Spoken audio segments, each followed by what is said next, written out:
one thing I always naturally did was transition between these different guard positions, okay? And I'm gonna basically give you some fundamental rules that apply when doing this. I'm gonna go through 3 different guards. We've got the normal guard, like standard, what everyone teaches first, okay, what you learn first.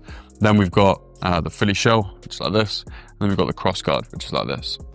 Why would you want to transition between these guards? Well, when I'm in my fights, sometimes I notice, or when I watch back my fights, sometimes I find it easier to block a shot coming from this side with this hand for some reason. It just feels better to kind of cross over and just catch the right hand there, okay? And transition between using this hand instead of always blocking with either hand, okay? So that's why it's pretty useful to learn. Now, basically, how you do it is your rear hand, your right hand if you're orthodox, left hand if you're southpaw, sort of stays in the same position. And that's kind of your anchor. And it's your body that moves around it with your lead hand, as opposed to this hand moving around, okay? So you want to start in your normal guard, all right? My elbows are tucked in, my back's rounded, my forearms are pretty much vertical, okay? I've got loose shoulders, loose arms. And from here, I can go, by keeping this hand still, I can just rotate my body like this. What I'm doing here is I'm sort of hinging with my rear hip, pushing it back like that. And I'm turning my torso over to my rear side like this. And as I do that, naturally, this hand comes in front of my face like this. Okay, you see how this forearm's basically staying still, and I'm basically hiding behind my hand instead of bringing my hand in front of my face. All right, I'm hiding behind it, kind of like you're slipping, okay, but you're slipping keeping your hands there. And you'll notice something as well, when people are moving their head, you kind of use your arms as counterweights. They don't really move that much. It's sort of like you move around your hands to get into these different positions, as opposed to keeping it all rigid here like this. Like, when do you see anyone do this? It's quite rare, okay? Or it doesn't work that well. It's not very fluid. It doesn't really flow. When you keep this hand here, you can literally just hide behind it. So anyway, back to what I was saying. Start in the normal guard, and then we're gonna drop back. And you'll notice as I do that, I'm turning my lead forearm with my body. So my elbows are staying in the same place, right? They're not really moving around.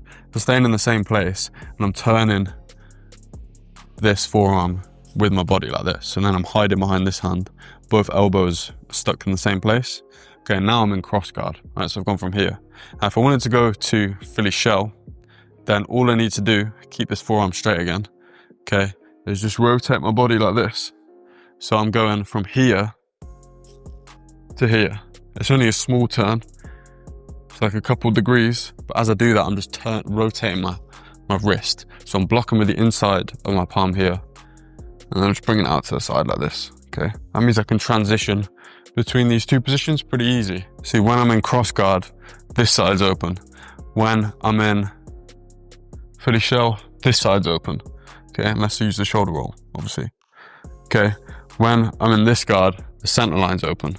Right, and I'm more on the center. So there's all these little pros and cons of being in each position. But if you're constantly changing in between all these different positions, then your opponent is going to find it much, much harder for them to pick their shots, because they're thinking, oh, where's open now? Where's open now? What have I got to do now? Okay, so you want to make this kind of feel natural for you, being able to transition between these different positions, okay? You want that to feel natural, because if you can start just doing that on autopilot whilst you're boxing, then it makes you much, much harder to attack. You can also blend these different positions of your body with stuff like parries or different hand defenses. Okay, so let's say I'm parrying a shot with my rear hand. That's putting me into cross guard, all right? Instead of me just going like this, I can put myself into cross guard to deflect the shot over my shoulder. Or same going this way. I can parry it across my body, and then slip at the same time. This hand barely has to move. I'm basically just hiding behind. And now my rear hand is coming with me, as opposed to the lead hand coming with me. Now my rear hand is coming with me like this, okay? That's putting me in a different position to throw different punches from different angles. Okay, so play around with this, and transitioning between them and getting used to that natural, instinctual sort of head movement that everyone does, but everyone says not to do. Right, where you're like switching with the hands, do what feels more natural, because that's what people are actually using in the ring. If you found this video helpful, then I've got another great video linked on the screen somewhere else, so go give that a watch. Yeah, goodbye.